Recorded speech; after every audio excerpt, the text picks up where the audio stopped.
The morning sun beat down on Fort Henderson's shooting range as Lieutenant Emily Rodriguez adjusted her grip on the M4 rifle.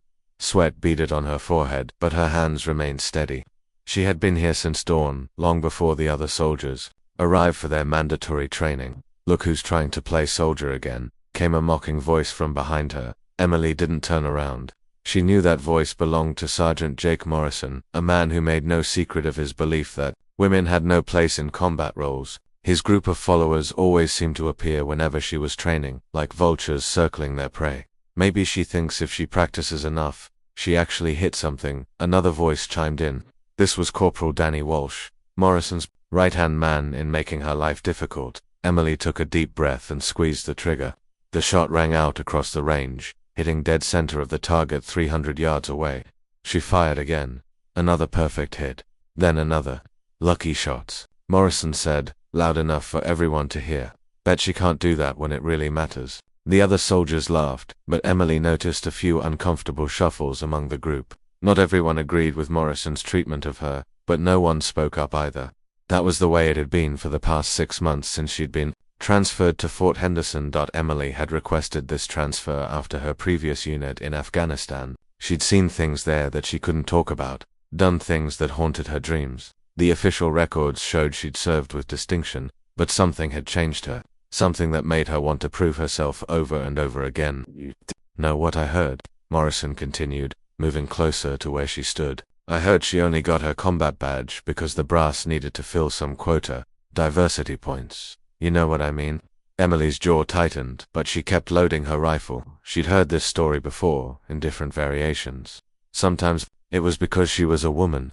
Sometimes it was because her last name was Rodriguez. Sometimes it was both. The truth was always more complicated than their simple minds could understand. "I bet she's never even seen real combat," Walsh added. "Probably spent her whole deployment making coffee for the real soldiers." This time, Emily did turn around. Her dark eyes met Morrison's, and for just a moment, something flickered there that made him take a step back. It was like looking into the eyes of someone who had seen too much, survived too much. "You finished with your target practice, Rodriguez?" Morrison recovered quickly, putting on his usual sneer. "Some of us have real training to do. Range is big enough for everyone, Sergeant," Emily replied quietly. Her voice was calm, controlled, but there was steel underneath it. "Not when some people are wasting everyone's time," Morrison shot back. He gestured to his group. "Come on, boys, let's show her how it's really done." Emily watched them set up at the adjacent firing position. Morrison made a big show of checking his weapon, talking loudly about his marksmanship scores and combat experience. His followers nodded and laughed at all the right moments. When Morrison fired his first shot, it hit the outer ring of the target. Not bad, but not exceptional. His second shot was closer to the center. His third missed the target entirely. "Must be the wind," he said quickly. Emily said nothing. She simply turned back to her own target and fired 5 more shots in quick succession. Each one hit the center ring, clustered so tightly they could have been covered by a quarter. The laughter from Morrison's group died down. A few other soldiers who had been watching from a distance moved closer, curious about the shooting they were hearing. "Show off," Morrison muttered, but his voice had lost some of its swagger. Emily packed up her equipment methodically. She'd learned long ago not to rise to the bait, not to let them see how their words affected her. But as she walked past Morrison's group, she heard Walsh whisper something that made her blood run cold. "Maybe someone should check if she's really who she says she is. I heard there was some incident in her last unit. Something covered up." Emily's steps faltered for just a moment, but she kept walking. They couldn't know. The classified reports from Afghanistan were sealed. Only a handful of people knew what had really happened during her last deployment, and they had all sworn to secrecy. But as she reached the edge of the range, she noticed a figure watching from the observation deck of the main building. Even from a distance, she could see the broad shoulders and rigid posture of someone important, someone who carried himself with the unmistakable bearing of special operations. The figure watched her for a long moment, then disappeared back into the building. Emily shook her head and continued walking. She had enough problems with Morrison and his crew without imagining mysterious watchers, but something about that silhouette nagged at her. Something familiar. Back at the range, Morrison was still struggling with his target. His frustration was growing with each missed shot, and his followers were running out of excuses for him. "Maybe you should ask Rodriguez for some tips," one of them joked, then immediately regretted it when Morrison turned his glare on him. Been shooting since before she was born, Morrison snapped. One good day doesn't make her a marksman, but even as he said it, he was thinking about those 5 shots she'd fired. The precision, the speed, the way she'd handled the weapon like it was an extension of her own body. That wasn't luck. That was training. Real training. And despite what he told everyone else, Morrison had heard rumors about Rodriguez's last deployment. Whispers in the NCO club about a female soldier who had done something extraordinary in Afghanistan. Something that had earned her a commendation that no one was allowed to talk about. He'd dismissed those rumors before. But now he was starting to wonder as the morning wore on and more soldiers arrived for training. Word spread about the shooting display they'd missed. Emily Rodriguez, the quiet lieutenant who kept to herself, had outshot one of the best marksmen in the unit. Some were impressed, others were skeptical, but everyone was curious, and in his office, overlooking the range, a man with silver hair and steel-gray eyes was making some phone calls. He'd recognized Emily Rodriguez the moment he'd seen her, though she'd changed since their last meeting. She looked older, harder, like someone carrying a heavy burden. Commander Nathan Blake had been wondering when she would surface again. The Emily Rodriguez he'd known in Afghanistan had been one of the finest soldiers he'd ever served with. But she'd also been involved in an operation that had gone very wrong. An operation that had been buried so deep that even he wasn't supposed to know about it. Now she was here, on his base, shooting with the kind of precision that could only come from real combat experience, and from what he'd just witnessed, she was being treated like an outsider, an imposter, that was about to change. Blake reached for his phone and dialed a number he hadn't used in months. When the voice answered on the other end, he didn't bother with pleasantries. "I need you to pull a file for me," he said. "Classified. Afghanistan 2023. Operation Desert Flower." There was a pause on the other end. "Sir, that operation is sealed." "I can't. I was there," Blake interrupted. "I know what happened, and I know what she did. Just get me the file." After he hung up, Blake stood at his window and watched Emily Rodriguez walking across the base courtyard. She moved with the careful awareness of someone who had learned to expect danger from any direction. Her head was up, her shoulders straight. But there was something defensive in her posture. She was a soldier who had given everything for her country, and was now being treated like she didn't belong. That didn't sit right with Blake, not when he knew the truth about what she'd sacrificed. He made another call, this one to the base commander. "Sir, it's Blake. I need to talk to you about one of your officers, Lieutenant Emily Rodriguez." "Yes, sir, I know who she is. That's exactly why we need to talk." 3 days had passed since the incident at the shooting range, and Emily Rodriguez could feel the weight of unwanted attention pressing down on her shoulders. Word of her marksmanship had spread through Fort Henderson like wildfire, bringing with it a mix of curiosity, respect, and resentment that she didn't want to deal with. She preferred the shadows, the quiet corners where she could do her job without drawing notice. But Morrison and his crew had made that impossible. Emily sat in the mess hall picking at her breakfast while trying to ignore the conversations happening around her. 2 tables over, she could hear Morrison holding court with his usual audience. "I'm telling you, something's not right about her," Morrison was saying, his voice just loud enough to carry. "Nobody shoots like that without serious combat experience. But look at her record. 1 deployment desk job. Probably never fired a shot in anger." "Maybe she's just naturally gifted," suggested Private Lisa Thompson, one of the few female soldiers in Morrison's orbit. She was young, eager to fit in, and Emily could see herself in the girl's desperate need for acceptance. Morrison snorted. "Naturally gifted? My ass. You don't develop that kind of muscle memory behind a desk. She's hiding something." Emily forced herself to keep eating, even though the food tasted like cardboard. Morrison wasn't wrong, she was hiding something, but not what he thought. "I heard Captain Martinez asking questions about her yesterday," Walsh added, calling around to her old unit, trying to verify her service record. This made Emily's fork freeze halfway to her mouth. Captain Martinez was the company commander, a decent man who usually stayed out of the petty squabbles between his soldiers. If he was making calls, it meant someone higher up was asking questions. Emily finished her breakfast quickly and left the mess hall. She needed to think, and she couldn't do that with Morrison's voice echoing in the background. The base library was usually empty this early in the morning, making it the perfect place to hide. Emily found a corner table behind the military history section and tried to focus on the training manual she'd brought with her, but her mind kept drifting back to Afghanistan, to the night that had changed everything. She'd been attached to a special operations unit as a translator and cultural advisor. Her job was supposed to be supportive, staying back at the base while the real operators went out on missions. But that night in Kandahar, everything had gone wrong. The memory hit her like a physical blow. The sound of gunfire erupting in the darkness. The radio crackling with desperate calls for backup. The decision she'd made to grab a rifle and join the fight, even though it went against every protocol in the book. Lieutenant Rodriguez. Emily jumped, her hand instinctively moving toward her sidearm before she recognized the voice. A young soldier stood beside her table, looking nervous and apologetic. "Sorry to startle you, ma'am. Captain Martinez wants to see you in his office." Emily nodded and gathered her things.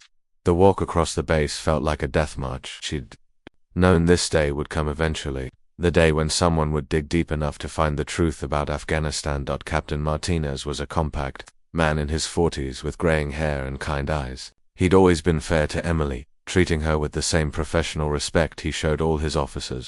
But today, there was something different in his expression, a mixture of confusion and concern. "Please, sit down, Lieutenant," he said, gesturing to the chair across from his desk.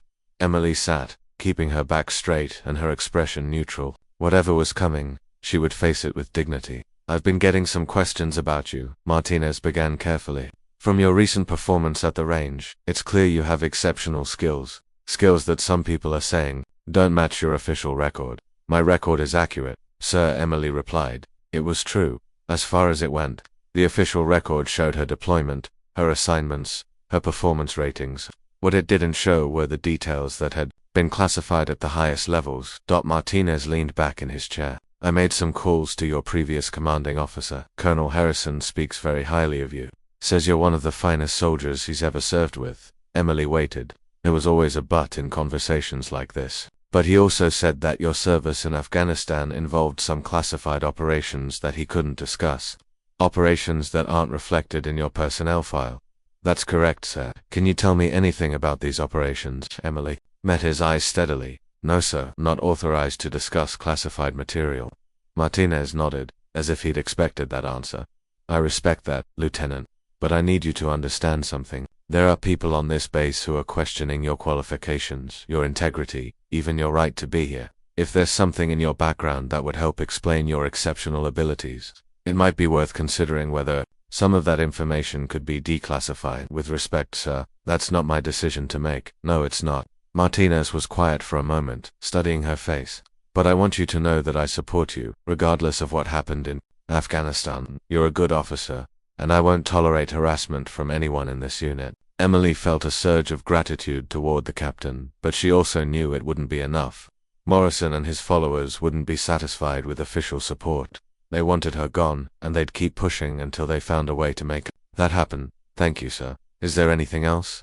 "Just one more thing." Martinez opened a folder on his desk. "I've received a request for you to attend a special briefing tomorrow morning. It's coming from Commander Blake's office." Emily's blood turned to ice. Commander Nathan Blake. She'd hoped never to hear that name again. Hoped he'd forgotten about the young lieutenant who had disobeyed orders and changed the course of a classified operation.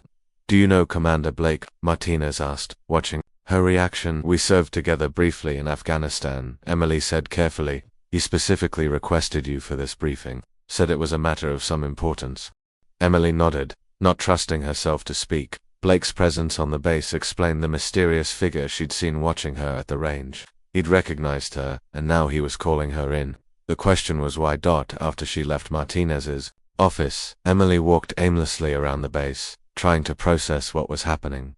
Blake's involvement changed everything. He was one of the few people who knew the full truth about that night in Afghanistan, about what she'd done and why she'd done it. She found herself at the base chapel, a small building that offered quiet reflection for soldiers of all faiths. Emily wasn't particularly religious, but she appreciated the peace the place offered. She sat in one of the back pews and closed her eyes, letting herself remember the conversation she'd had with Blake after the operation. He'd been furious with her for disobeying orders, but also grudgingly impressed by her actions. In the end, he'd been the one to recommend her for the commendation that had been buried in classified files. "You saved lives that night," he'd told her, "but you also created a political nightmare. What you did can never be officially recognized, but it will never be forgotten either." Now, 18 months later, Blake was here, and Emily had no idea what he wanted with her. As she sat in the chapel, she became aware of voices outside. Through the stained glass windows, she could see Morrison and several other soldiers gathered near the entrance. They were talking quietly, but their body language suggested they were planning something. Emily slipped out the side door and circled around too, where she could hear their conversation without being seen. I'm telling you, there's something fishy about her whole story, Morrison was saying. Nobody gets that good without real combat experience, and her record doesn't show any. So what do you want to do about it? Walsh asked. Morrison smiled, and Emily didn't like the look of it. I've got a buddy who works in personnel. He owes me a favor. Maybe it's time to do some digging, see what we can find in her classified files. That's illegal, Thompson protested. You could get court-martialed for accessing classified material without authorization. Only if we get caught, Morrison replied, and only if what we find isn't worth the risk. Emily had heard enough. Morrison was planning to access her classified files, which meant he was about to stumble into information that could destroy both their careers. The details of Operation Desert Flower were classified at levels that could result in treason charges for unauthorized access. She had to warn him, even though he'd shown her nothing but contempt. But as she started to step forward, another voice stopped her cold. I wouldn't do that if I were you, Sergeant. The voice belonged to Commander Blake. He emerged from the shadows near the chapel entrance, moving with a silent precision that had made him legendary in special operations circles. Morrison and his group snapped to attention, recognizing the authority in Blake's voice even if they didn't immediately recognize him. Sir, Morrison stammered. You were just discussing plans to commit a federal crime, Blake interrupted calmly. Unauthorized access to classified material. That's not just a court-martial offense, Sergeant. That's prison time. Blake stepped closer, and Emily could see the steel in his gray eyes. But more than that, you were discussing plans to violate the trust placed in you as a soldier. Lieutenant Rodriguez has served this country with distinction, and she deserves better from her fellow soldiers. Morrison's face flushed red. Sir, with respect, you don't know what kind of soldier she really is. Blake's smile was cold and dangerous.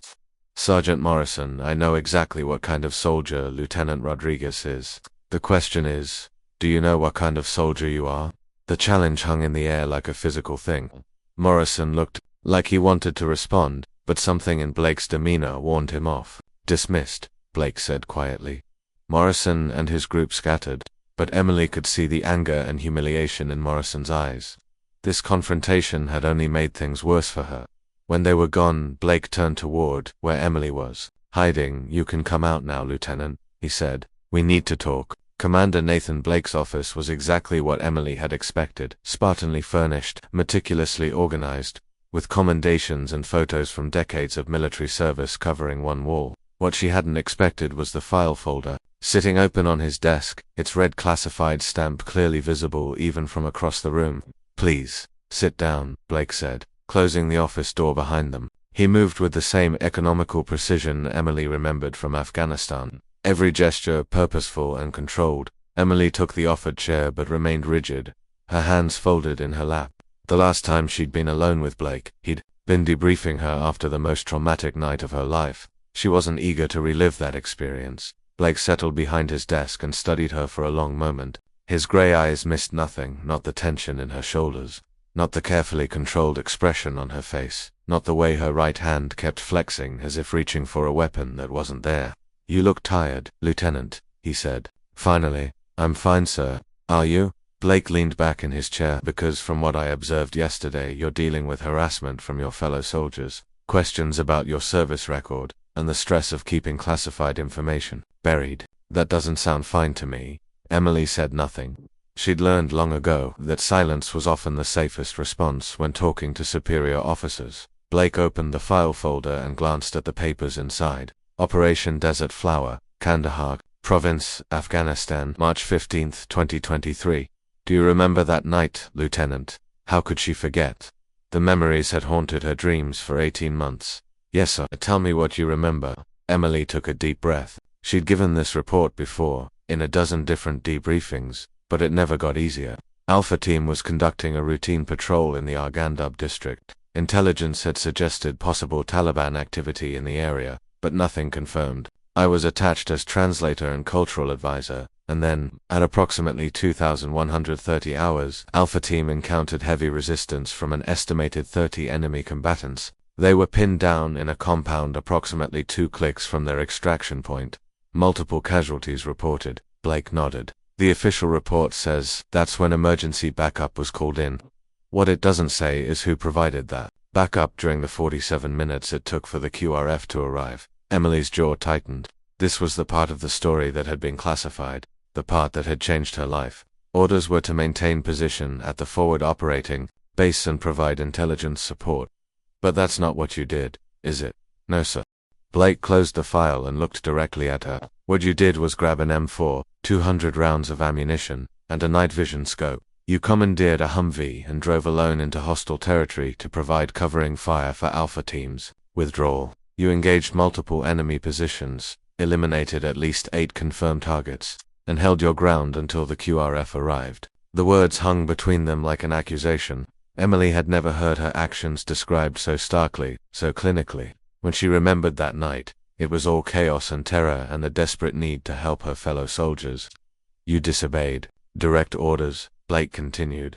You violated every protocol in the book. You put yourself in extreme danger without authorization or backup. Emily met his eyes. Yes, sir. And you saved the lives of 6 American soldiers. The admission hit Emily like a physical blow. In all the debriefings or the classified reports, no one had ever said those words so directly. She'd saved lives. But the cost of that decision had been enormous. Blake stood and walked to the window overlooking the parade ground. The problem was that your actions created a political nightmare.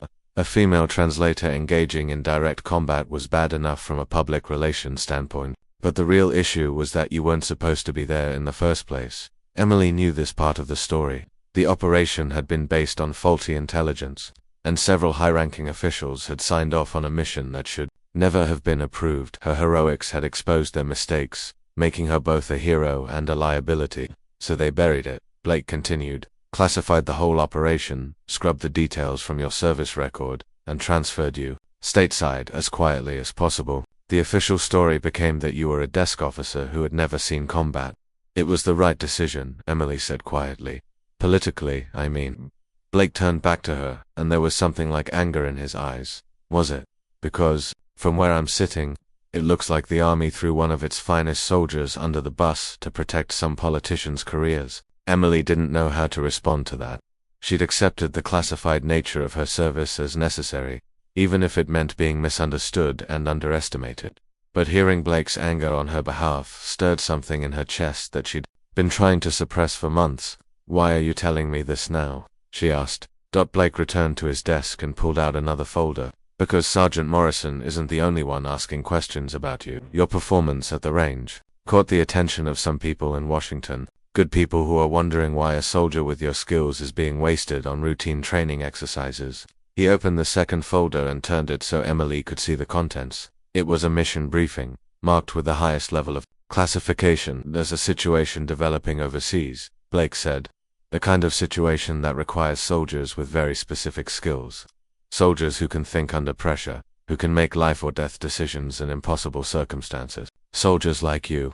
Emily scanned the briefing documents, her training automatically cataloging the key details. Hostage situation, international terrorists, political complications that made official military response difficult. This would be completely voluntary, Blake continued, and completely classified. If you agreed to participate, your current assignment would be modified to reflect specialized training. No one would need to know the real nature of your deployment. Emily looked up from the documents. What about Morrison and his questions? Blake's smile was cold. Morrison will find that certain avenues of inquiry have been permanently closed to him. His friend in personnel has already been reassigned to a base in Alaska. Very remote, very boring, and if I refuse, then you continue your current assignment, and I'll make sure Morrison and his crew leave you alone. But Emily, Blake leaned forward, using her first name for the first time. You're one of the finest soldiers I've ever served with. Hiding that talent doesn't serve anyone. Emily stared at the mission briefing, her mind racing. Part of her wanted to say yes immediately, the part that had driven her to disobey orders in Afghanistan, the part that couldn't stand by while people were in danger, but another part of her, the part that had been worn down by months of suspicion and harassment, just wanted to hide. I need time to think about it, she said finally. Blake nodded. Take all the time you need, but Emily, don't let Morrison and his crew make you forget who you are. You're not hiding from your service record, you're protecting it. There's a difference. Emily left Blake's office with her mind spinning. The conversation had opened wounds she'd been trying to heal, brought back memories she'd been trying to suppress, but it had also reminded her of something she'd almost forgotten, the feeling of being truly useful, of knowing that her skills and training could make a real difference. She was so lost in thought that she almost didn't notice Morrison waiting for her outside the building. He was alone this time, and the expression on his face was darker than she'd ever seen it. So, he said, falling into step beside her, having secret meetings with special operations commanders now. That's interesting. Emily kept walking, not trusting herself to respond calmly. You know what I think? Morrison continued. I think Commander Blake is covering for you. I think he knows something about your record that we don't, and he's protecting you for his own reasons. Emily stopped walking and turned to face him. What are you implying, Sergeant? Morrison stepped closer, invading her personal space in a way that was clearly meant to intimidate. I'm not implying anything. I'm saying it straight out. There's something rotten about your whole story, and I'm going to find out what it is, even if it means breaking federal law. Morrison's eyes narrowed. Blake told you about that conversation, didn't he? Of course he did. You two have quite the relationship. The implication in his voice made Emily's blood boil, but she forced herself to remain calm. Be very careful about what you say next, Sergeant, or what? You'll run crying to your boyfriend Blake. Tell him the mean sergeant is being unfair to you. Emily felt something snap inside her. All the months of insults, all the whispered accusations, all the doubt and suspicion came crashing down on her at once. Without thinking, she grabbed Morrison by the front of his uniform and shoved him against the nearest building. Listen to me very carefully, she said, her voice deadly quiet. I don't know what your problem is with me, but it ends now. I've served my country with honor, and I won't stand here and let you question my integrity or my character. Morrison tried to push her away, but Emily's grip was iron. Months of physical training and years of real combat experience had given her a strength that surprised him. You want to know what kind of soldier I am? Emily continued. I'm the kind who would die before abandoning my fellow soldiers. I'm the kind who would disobey orders to save American lives. I'm the kind who would sacrifice everything, including my own reputation, to protect this country. She released him and stepped back, breathing hard. Morrison straightened his uniform, his face flushed with anger and embarrassment. This isn't over, he said. Double quotes, yes it is. The voice came from behind them, and both Emily and Morrison turned to see Captain Martinez approaching. His expression was grim, and he was carrying a folder that looked official.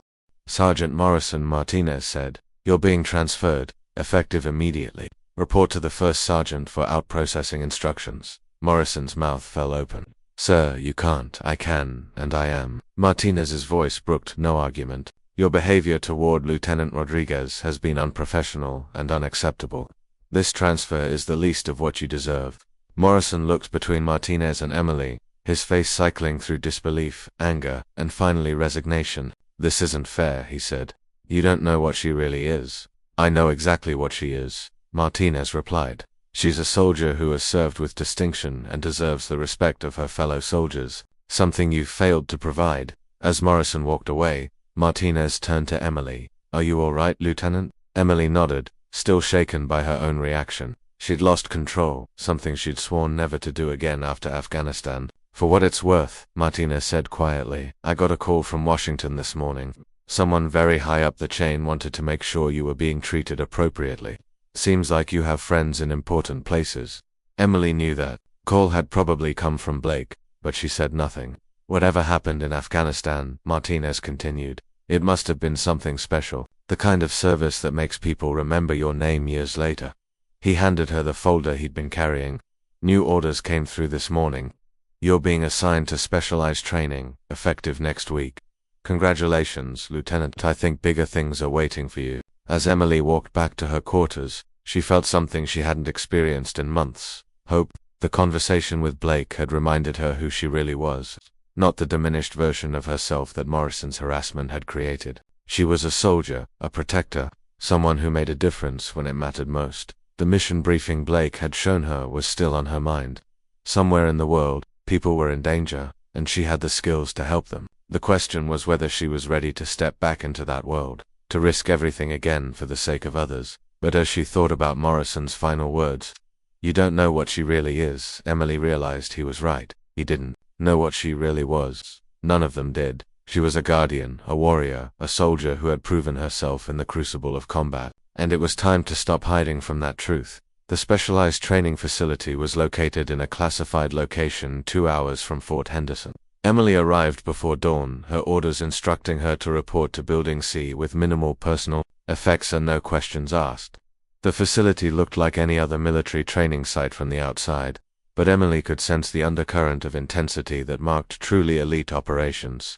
Commander Blake was waiting for her in the briefing room, along with 2 other officers she didn't recognize. One was a woman about her own age, with the bearing of intelligence services, and the other was an older man whose uniform bore the insignia of Army Special Forces. "Lieutenant Rodriguez," Blake said as she entered. "Thank you for accepting this assignment. I'd like you to meet Colonel Sarah Mitchell from Defense Intelligence and Major Tom Briggs, who'll be overseeing your tactical preparation." Emily shook hands with both officers, noting the way they assessed her, not with Morrison's skeptical hostility, but with the professional evaluation of experienced soldiers sizing up a potential teammate. "Please, sit down," Colonel Mitchell said. "We have a lot to cover, and not much time to do it."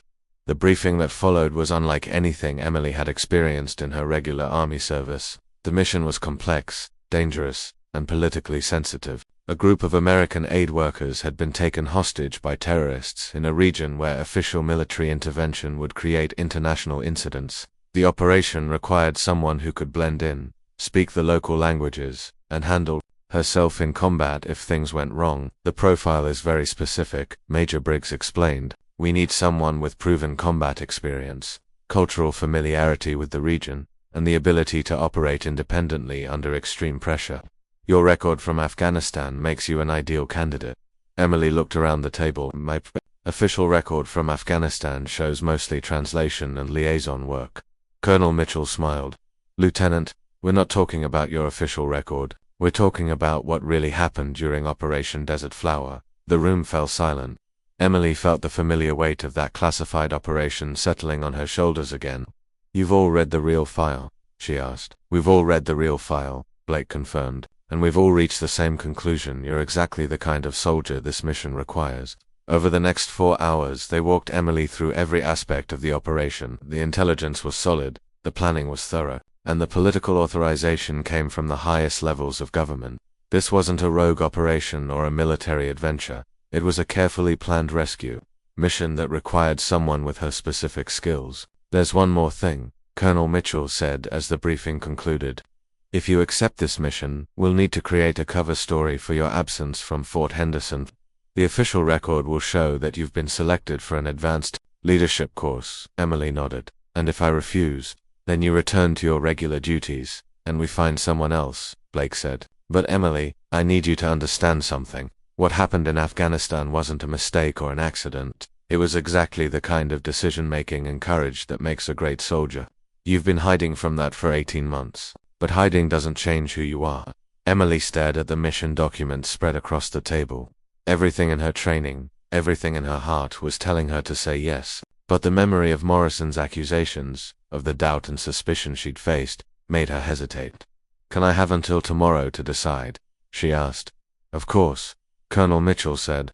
"But Lieutenant, don't let other people's small mind make you forget your own worth." Emily drove back to Fort Henderson in a daze. The conversation had reopened all the questions she'd been trying to avoid about her identity, her purpose, and her place in the Army. She was still lost in thought when she arrived at her quarters and found Captain Martinez waiting for her. "Lieutenant," he said, standing as she approached, "I need to speak with you."